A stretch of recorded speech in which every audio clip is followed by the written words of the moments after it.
Persian Imperialismo is trying to do a tie-in between Iran and Venezuela, where the United States and your president, Donald J. Trump, is now or will be intimately involved in two countries with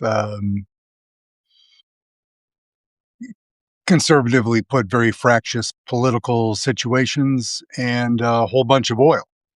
And we know that you know Donald J. Trump is to some extent a trophy hunter.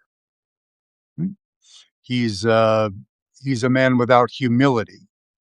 He is, the art of the deal. The book that he had Tony Schwartz write for him, and I guess published in 1987, which was almost a fictionalized account of what it would be like to live as a big time real estate developer dude, with very little emphasis on dad's money, that part of it.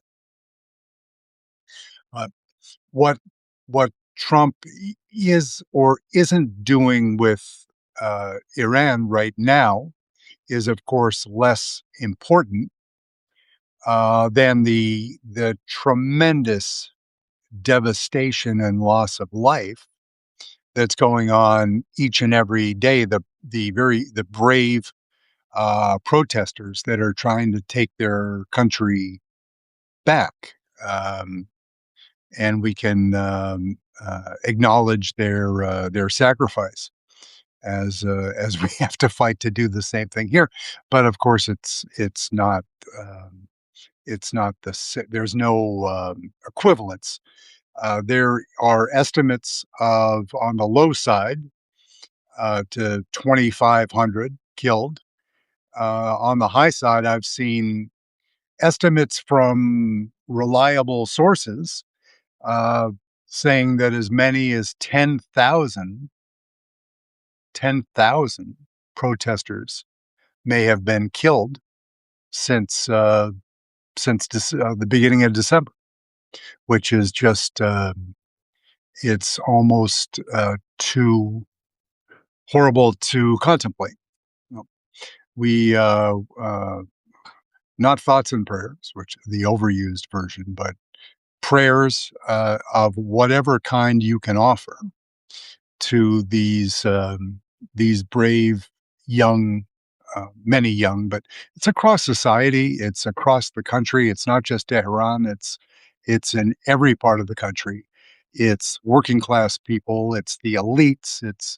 It's everybody that's out protesting now, and the supreme leader is, he's 85 years old, plus or minus, and he a lot of interesting parallels, of course, to Venezuela, where a corrupt security and military infrastructure has been in place for so long that the prospect of a quick transition, even in Venezuela, there was Ms. Machado, the Nobel Prize winner, and but then, of course, what we did was a decapitation without any real plan for a sustained peace going forward in Venezuela, and the understanding that the generals wouldn't put up with Ms. Machado because she would uh, try to end the profound corruption that feeds their greed and business practices, and has done for decades. Right? In Iran, it's the same. In the Revolutionary Guard, which is the elite paramilitary force that is so deeply embedded in the Iranian society that it essentially is a is a branch of government. It is the military. It is the private security services for the supreme leader. It is an intelligence service, and it also runs, up until recently, supervises the insurgent operations with Hezbollah and a handful of other groups that were basically in business to try to destroy the state of Israel. So the IRG, the Revolutionary Guard, is, as the kids say, no joke. A bunch of very bad guys with a lot of power and a lot of money and weapons, entrenched. So that is going to be, it's going to be a tough slog to get them out. But I just, in the title of the essay, the Imperialismo thing was, I was thinking about this today's essay this morning.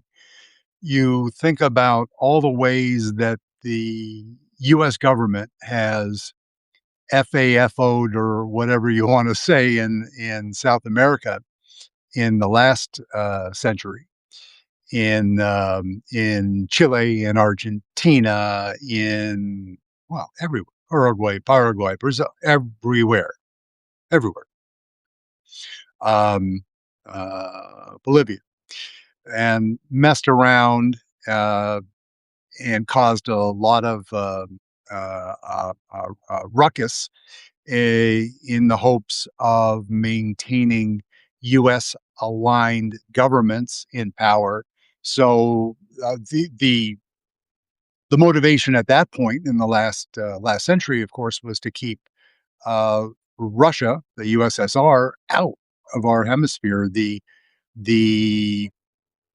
middle Monroe Doctrine, before the original Monroe Doctrine and the Donroe Doctrine, which I just can't even believe I said because it makes me want to puke in my mouth. Um, was Eisenhower, was others, the CIA, and trying to control the trajectory of various South American governments for the benefit of what we thought was stability in the region. And of course, when we get involved in running intelligence operations in countries that we don't know as much about as we like to tell other people we do, it doesn't always go well. It doesn't go well. There are movies and books, stories, cautionary tales. You've heard many of them, and there will be more to come. Particularly right now with your boy, little Marco Rubio, in Venezuela, and eyeing Cuba lustily, right for what they think is overthrow there. Now there is military and intelligence entrenched in Cuba, but it's a smaller sandbox. Cuba is, look at it on a map. It is breaking news. It's surrounded by by water, and it's not a giant landmass. And if the U.S. chose to have its way with Cuba, the U.S. will have its way with Cuba. To what end eventually? I mean, entrenched Russian interests, which is interesting because Donald J. Trump's controller lives in Moscow. So there's a little bit of that. The legacy of Cuban missile crisis and Nikita Khrushchev and that delay, the Kennedys, and exploding cigars with Fidel Castro. That's all there too, and that backdrop will um, will reprise itself in various ways as we try to impose our values on Venezuela going forward. Iran, trickier because it ain't right next door. More breaking news, right? It may be helpful. I'm gonna flash back a little bit, and it'll adding more really beautiful, vivid color, not in the telling, but in the actual history of the Persian Empire, because as that evolved, it it is sort of Oh, I'm gonna be, presumptuous and call it it's the birthplace of imperialismo, but that was, of course, empire building from, Her Majesty the Queen, going back, that was colonial, uh, British power projection, right? So, if you go back, believe it or not, uh, the first person to get his hands in the business of trying to manipulate oil in the interest of projecting the Commonwealth's power was Winston Churchill. It's amazing. I have I don't even need to look this up. If somebody asked me, and you didn't, but I'm going to tell you anyways, who, what consequential historic leader have you read more biographies about than any? Is it George Washington? Is it Abraham Lincoln? Is it no? It's Winston Churchill by a pretty large measure. Just he was just a bigger than life figure that was so important to our country in World War II and Hitler and FDR and just the stories of them, the him taking Churchill in the bathtub with the cigar and the brandy for at breakfast, and just the maybe dietary excesses, but a man that liked finer things. He liked fine wine and fine brandy and fine cigars and all of those things. But he got shit done, and he and FDR together got a lot done. But that's you think of somebody as old as I am. The Second World War. While I was not alive at that point, it was impactful on my life because it was impactful on my parents' life. And my my father's role in this story today will become clear in a minute or two. But Churchill, in let's call it 19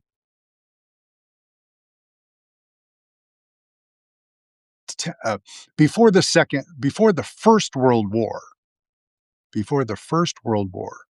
So let's call it 1912. Okay, I like it. I'm going to be off by a number or two, but you get the picture. It's before the First World War, and at that point, Churchill was the head of the Admiralty, so he was in charge of the Navy. That was his first major role as a great leader in one of the greatest countries on earth. And what he did, his first interactions with the Persian Empire, with Iran, was they hashtag made a lot of oil.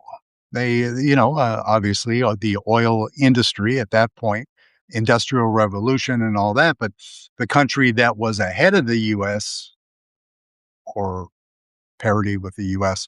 was, in the industrial revolution in Great Britain was going gangbusters coming out of the last century and the 1800s. And he recognized that controlling vast amounts of oil as the British Empire, you needed oil to run ships, to run a navy, thus the head of the Admiralty, to trains, right?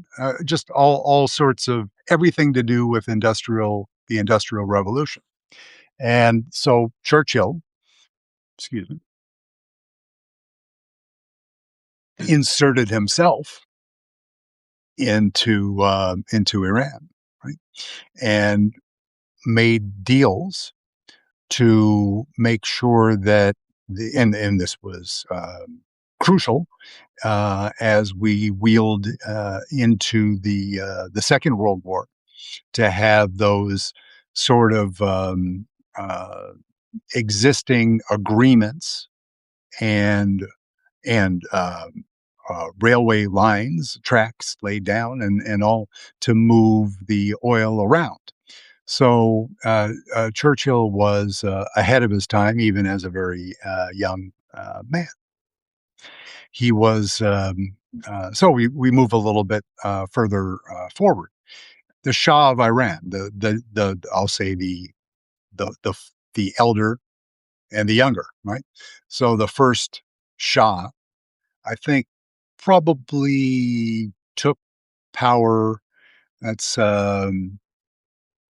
Reza Pahlavi, the father, and I'll just say that he took power in the 20s, 20s, somewhere around there, and he served for maybe 18 to 20 years, and then his son took over.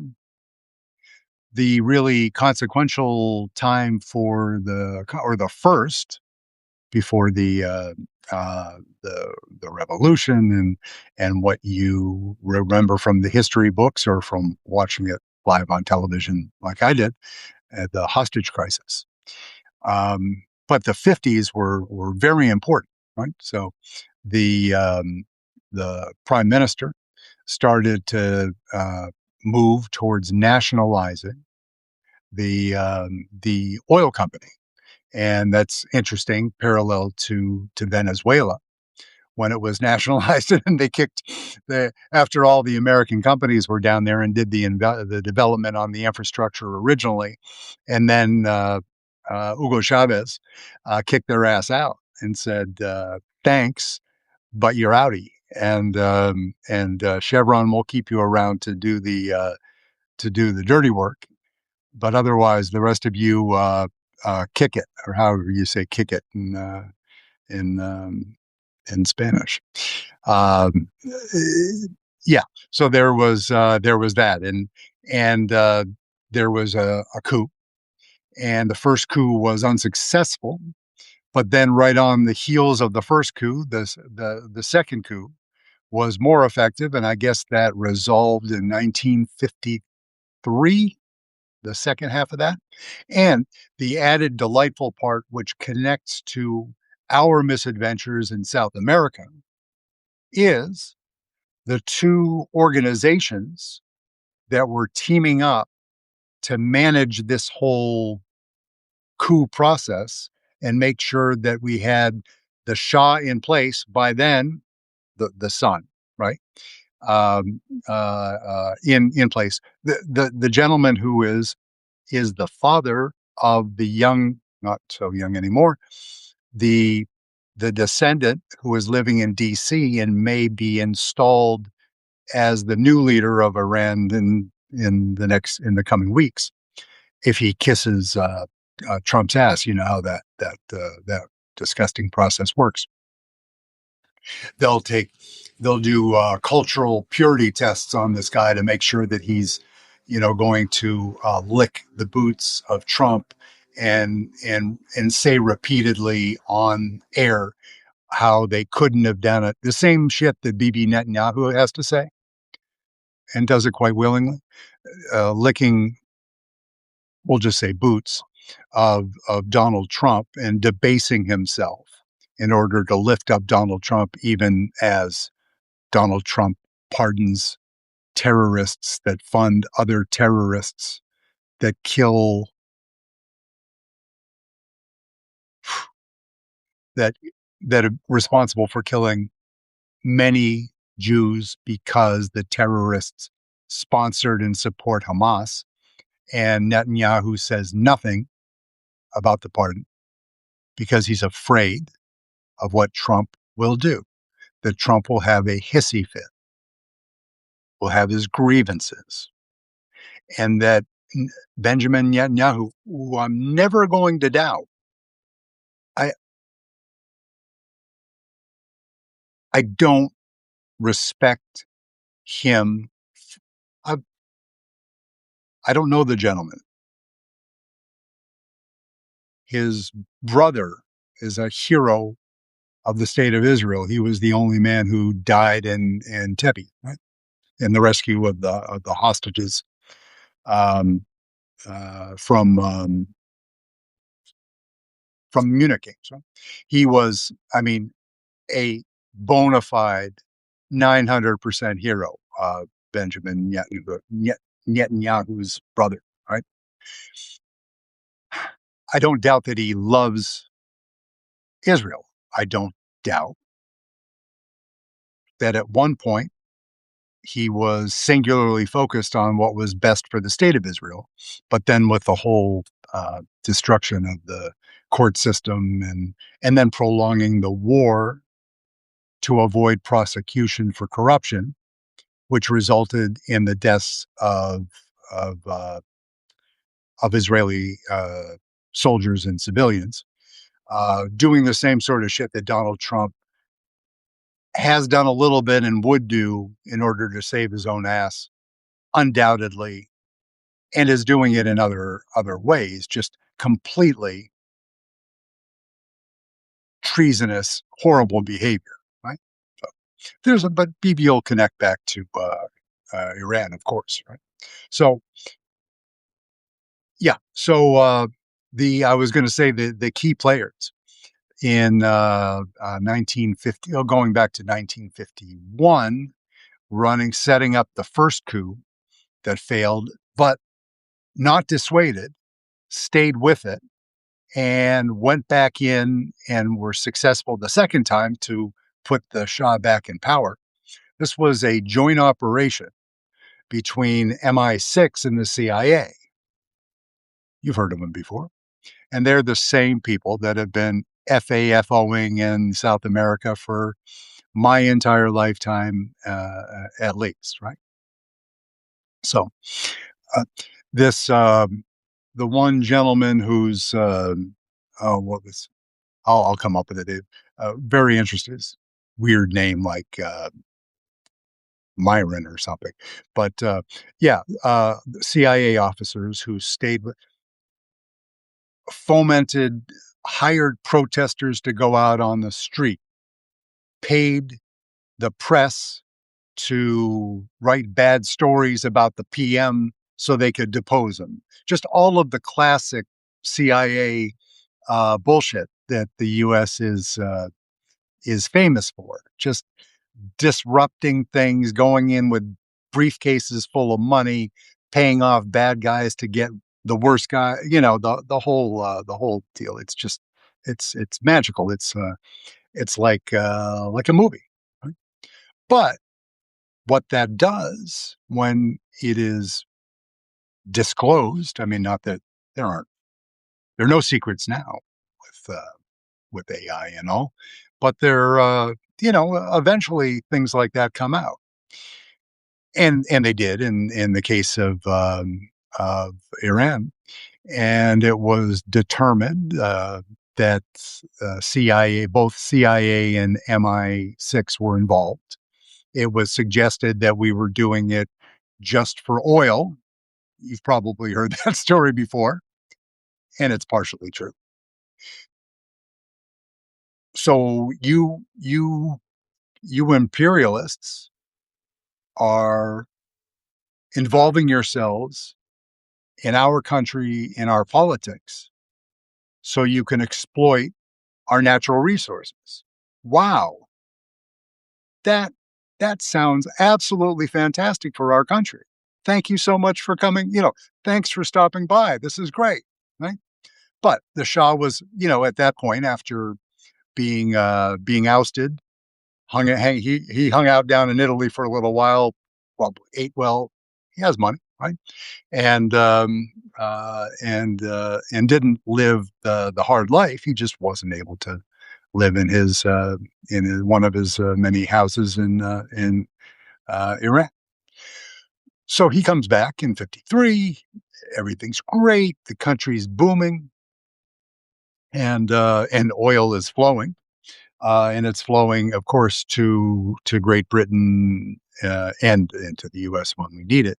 But they're every economy flying high, and it's at that time I mentioned earlier that I had a personal family connection to this. My dear father, rest in peace, over a decade now.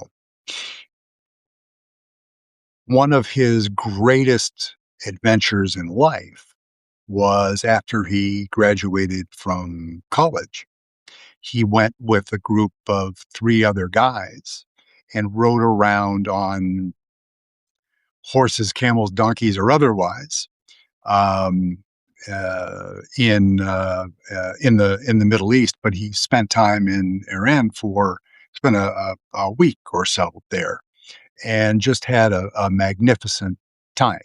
He had met some uh, Iranians, Persians, when he was at university in New York, and so we had a wonderful visit.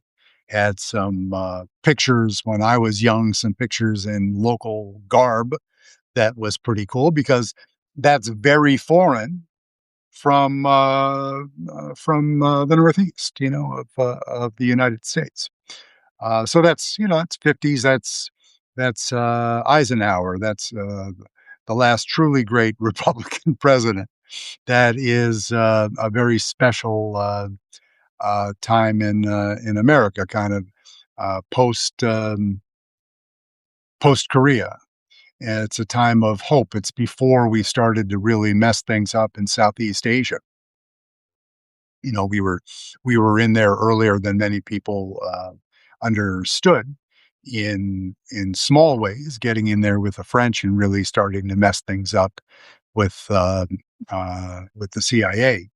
But that was kind of a heyday. So that late 50s, it was a great time.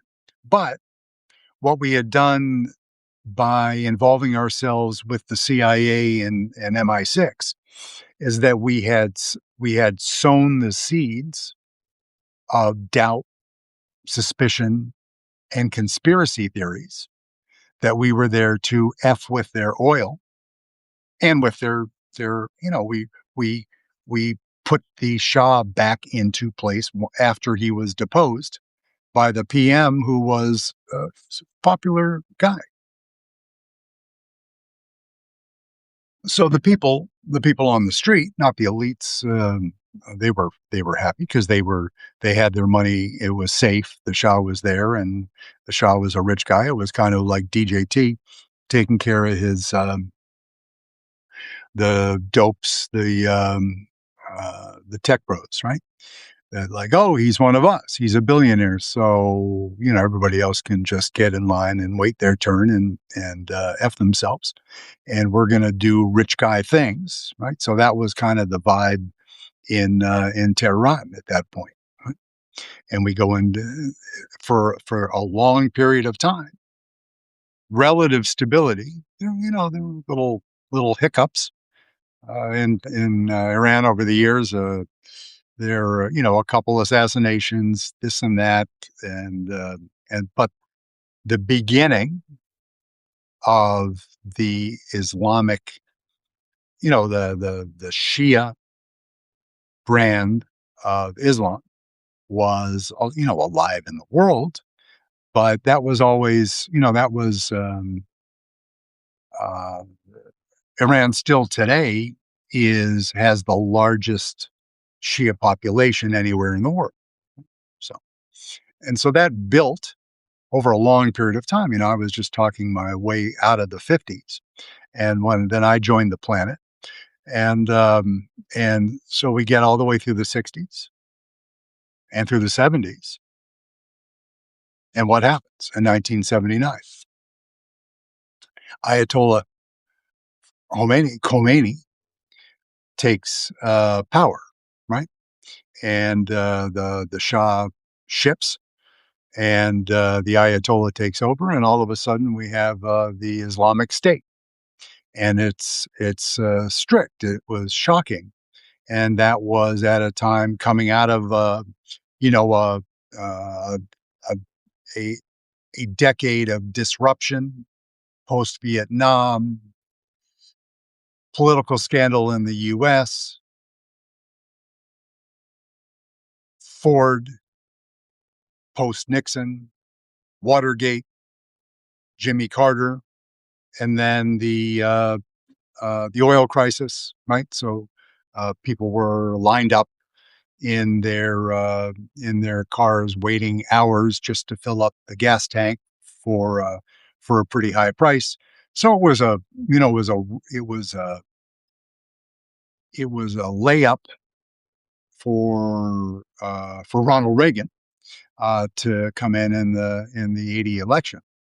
But of course, right at that time, they took in 1979 the students they took hostages at the embassy in Tehran, and that was that the hostage crisis lasted for a long time, and that bled over into oh my God, arms for hostages, Ronald Reagan, Ollie North, and that was I'd been a 60 Minutes watcher with my dad for all the years in the 70s. uh the news was a different thing.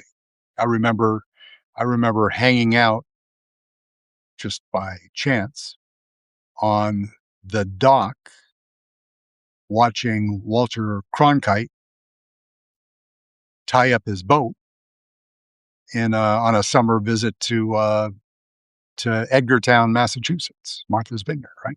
It's like, oh my, that's news right there. That's Walter Cronkite, dude, the big guy, the dog. Yeah. So in that time, though, that was the hostage crisis was everything. There's uh, what was a conspiracy was later proved out, and I'm not really sure, but the whole did Reagan make an arrangement to delay the hostage release so he would get credit for it as as Jimmy Carter rode off into the sunset. Whatever. I'm not. That's we got bigger shit to deal with right now. But it was the first time that I remember like appointment viewing news. It was, I mean, the Vietnam War. I was a much younger guy then, and there wasn't any interest. And my father was too old, so my dad wasn't in the war. He had served, post Korea, so he was fortunate just by when he was born. He served in the army in the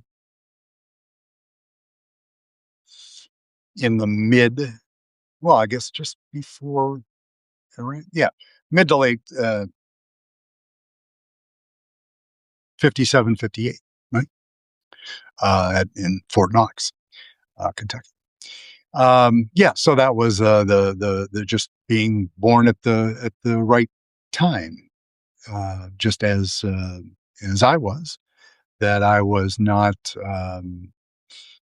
of age at a time when there was a draft, and that's just you are the luck of the draw, the luck of the straw. Uh, People that go to choose to enlist, people that are in university and choose not to. No pointing any fingers. There are people that enlist and end up being a public information officer like JD Vance. Fine. Um, I don't know what Ronald Reagan did. When I said public information officer, he was a news guy before he was an actor back in the 30s or whenever, way back. And then we had a series of presidents that had served with distinction because of the time. So going up through this Iranian story is you had some of these, you know, uh, FDR who had served, and all of the presidents had served, and then you had Dwight David Eisenhower, who was a legitimate war hero through the 50s, right? You had John F. Kennedy, who was shot, who PT 109 in the boat with the missiles and the sharks and all of that. His older brother, Joe, the namesake of his father, was shot down and killed in the Pacific, right? Then you had Ronald Reagan, and you had George Bush the elder, who was another legitimate war hero, shot down, right? George Bush flew a lot of combat missions and a brave and decorated pilot. And then that change happened because of the post World War II generation old enough to be there, and the guys that the after George Bush there was Bill Clinton, and then George Bush the younger, and then Barack Obama, and then then Director General Bone Spurs, your current president, who didn't serve. He served in the sense that he engaged with the military long enough to get a half dozen. I can't remember if it's a half a dozen bankruptcies and 7 deferrals, or 7 bankruptcies and 6 deferrals. And I don't know how many bone spurs, but you get the picture. He didn't do shit. So, uh, we as promised, well, as you know, tangents tangents galore, right? Because I can't help myself. The talking about history is fun. It's the joy of it is tempered right now somewhat because of we know that there are young people and old people dying right now, you know, at whatever it is, at maybe 1 a.m. or something in Tehran right now, that they're on the streets, they're protesting. Maybe the U.S. has a plan to do something, but that ain't easy. Not that anything's easy except doing excuse me, what the Delta Force did in Venezuela was magnificent from an operational integrity point of view, from an efficiency point of view. No home team, lost. Unfortunately, 80 to 100 Venezuelans and Cubans were killed, and another 100 murdered, hanging on to boats, blown up without any justification or proof that they were actually engaged in any illicit activity. And if they were engaged in the folks that were killed in the boats that were blown up, if they were killed by the U.S. military while moving controlled substances around, I would say that international law does not allow the U.S. government to kill people. I know the law about innocent mother of 3 on the streets of Minneapolis. That's clear. International law in international waters and drugs without being at war in a declared military conflict. Just saying that somebody is an enemy combatant, which is what the Trump administration just says something and then repeats it a whole bunch and hopes that people will move on.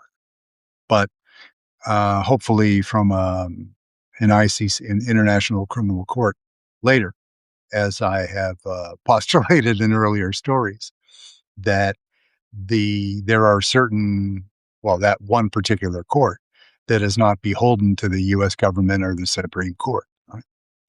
And they're the ones that have charged uh, uh, Vladimir Putin, Bibi Netanyahu, and 17,000 Sudanese with war crimes. And so that's one thing to just keep in mind as if you need something to help you go to sleep at night, read a little bit about the ICC. But we'll just, say as a parent, if you're a grandparent, say have a good thought for the people that are brave enough to go out on the streets of Tehran or other cities in Iran and try to take their country back. At a certain point in the United States, that was just sort of that was a philosophical game. It was an exercise, right? Like, what would happen in our country? Our borders are secure, right? And one of the things that Donald Trump that said that has turned out to be actually true is the enemy within. Turns out that the enemy is at 1600 Pennsylvania Avenue, that our government's being weaponized to harm U.S. citizens in order to celebrate the World Cup. Yeah. In any case, so Iran, read a book about Winston Churchill if you want some joy. I will put a recommendation. I'll try to. Oh my God, there's so many of them. I would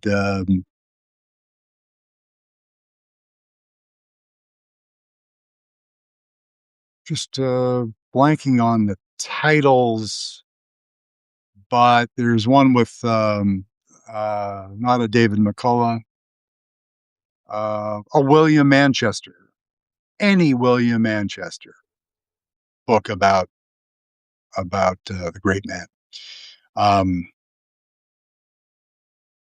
And I think a one with lion in the title, but I'll drop it in. I'll put it on this feed somewhere. The title of I'll look into my Audible history and my actual books that I bought these 20. Last time I read a book, 20 years, whatever. So, yeah, but I'll get you a title, and it will be yeah, it will be Mr. Manchester, and we'll get it in there, and if all these and they tend to be, 1,000 page at a minimum. They're long, but it was a rich life. He did so much. He was in and out of government at a time that was very interesting. Right. So, George, King George. No, yeah. So appreciate you. Restack, share, do those things if you can. What I'm doing in the after the videos, excuse me, download and confirm and all of that. Then I'm using TikTok. As I said, I was experimenting to find out how Trump media has taken over TikTok with the help of Larry Ellison and his son in order to further influence the midterm elections and then the generals in 2028, because TikTok, US or otherwise, has being used as state media, right? It's like Fox, it's like Twitter, X, because Elon is part of state media, right?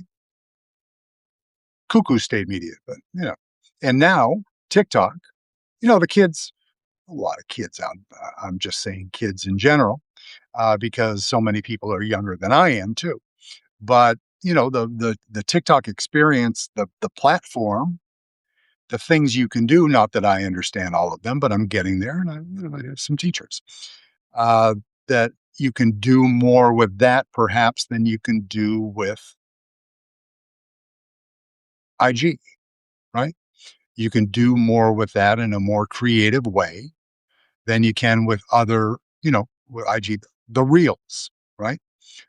Which sounds like the reels, like an old guy talking about an IG feature. But what I'm doing is just little shorts, just saying, "Hey, thanks, nice to see you." My essay yesterday, which I was so proud of myself, right?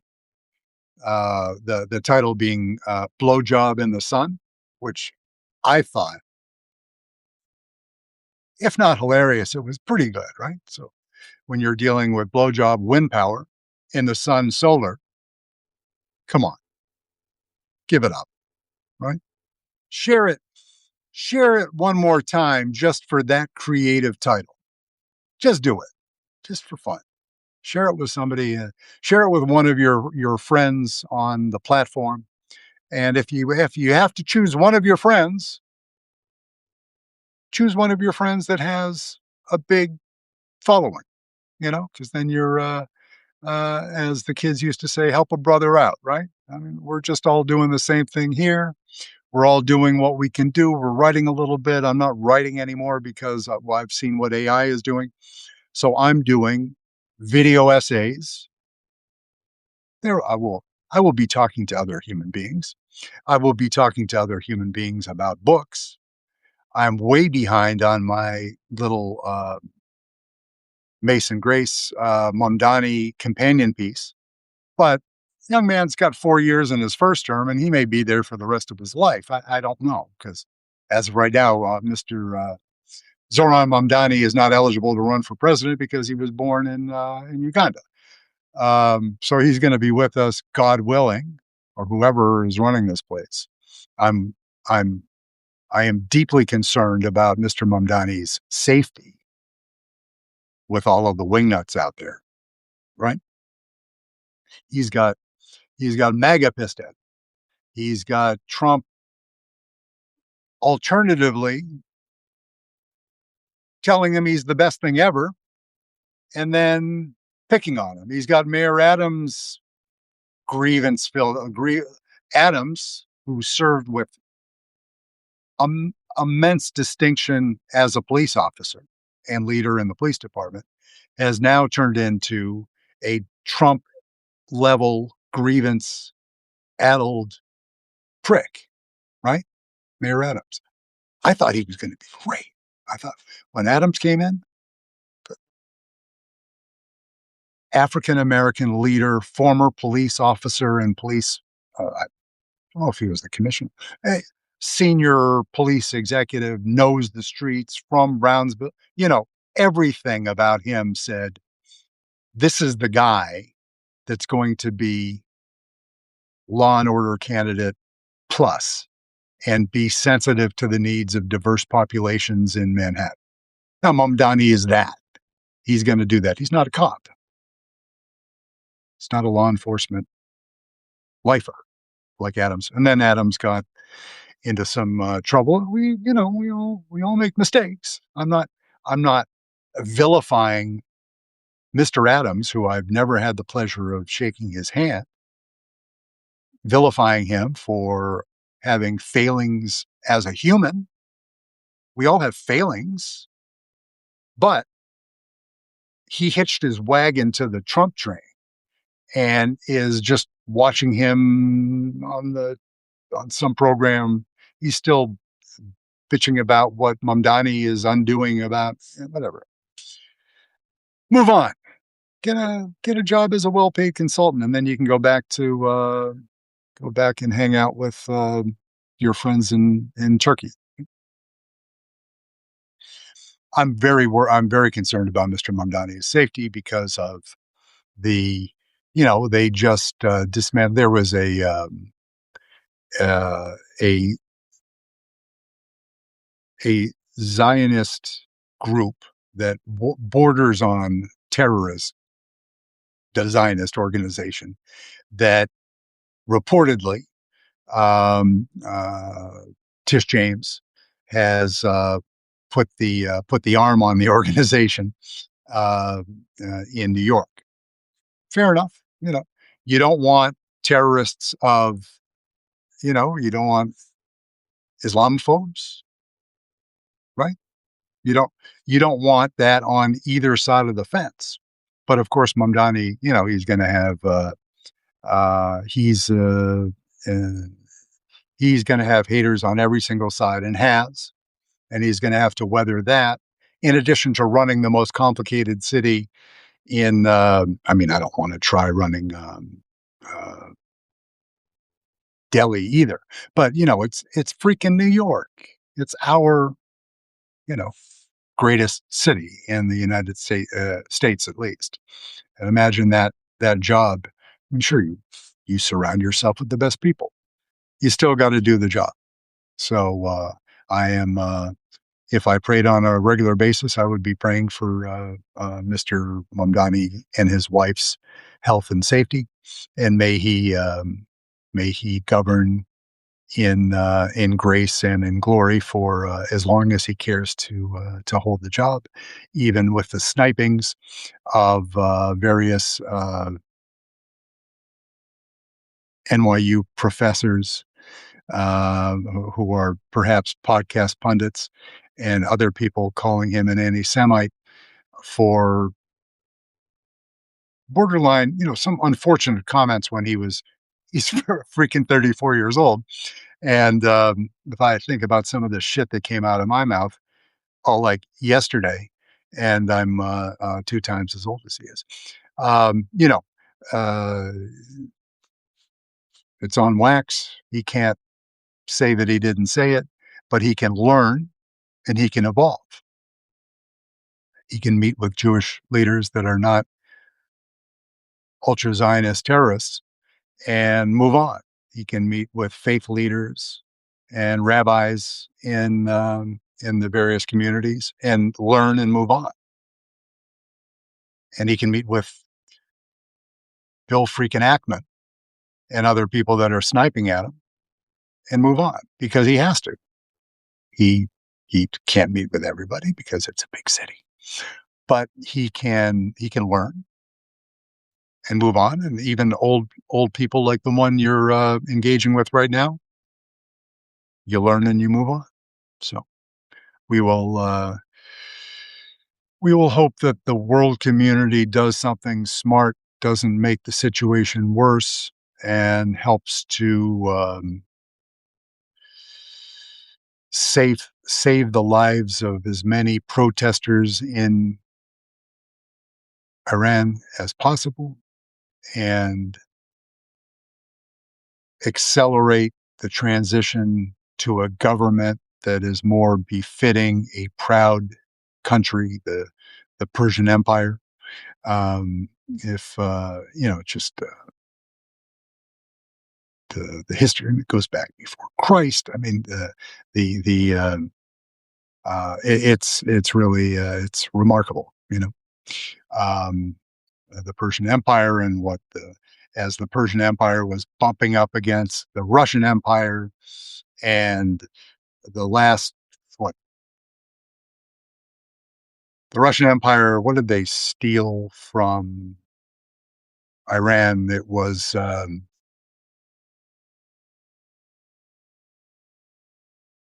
Caucasus, right? So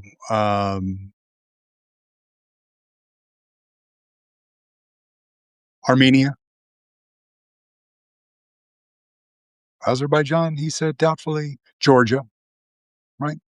Those that came under the Russian Empire umbrella were once part of the Persian Empire. But what was left is still it's a huge landmass. It's I don't know 600,000 square miles. It's big, right? And it's a vast area with with uh, with natural resources. and a lot of people that have been living under pretty dire circumstances for a long time because the government was spending money supporting terrorists to attack Israel. That was their main occupation for the past however many decades, funding Shiite extremists to Hezbollah and otherwise to kill Israelis. That was what the theocrats in Tehran were doing. That was their day job and their night job, right? That was, don't let anybody tell you otherwise, even as hopefully Bibi's taking an exit stage left, right, or wherever the hell he goes it would be wonderful. But the risk is not gone for the state of Israel either, because until the regime change in Tehran, they have some awesome missiles hiding. The nuclear material, the last person I'm going to consult about that is Donald J. Trump, who's going to tell you that it was obliterated, right? CIA told me I still wouldn't believe it. But if Trump tells me it was obliterated, I'm going to assume that 50% of the fissionable material that is almost weapons grade still exists. And in a you know, a desperate last minute attempt, when you corner desperate regimes and you box them in, you sanction them into a box, and then you start lobbing missiles at them. And Donald J. Trump, that's great that he's saying that he's going to do something if he's going to do something. But otherwise, these kids are just dying out on the street. That instead of taking the time to get Fox, the regime news, which is now CBS, to say, to cover the statement that the Ayatollah better not kill any more protesters because I'm serious. You just wasted 10 seconds. Spend that in the Situation Room with actual generals, not Pete Hegseth, and make a plan, a contingency plan when the opportunity presents itself and you can decapitate the regime without causing World War VII, then do it.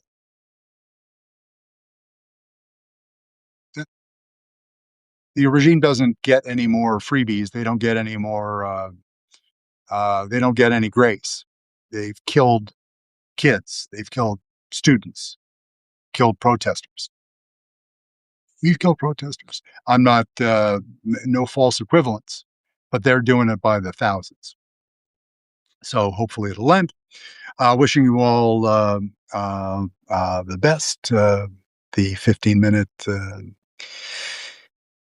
podcast and video essay that always lasts for an hour, so it's great, and we will we'll see you sometime tomorrow, which I guess is Thursday somewhere in the world. Thank you very much.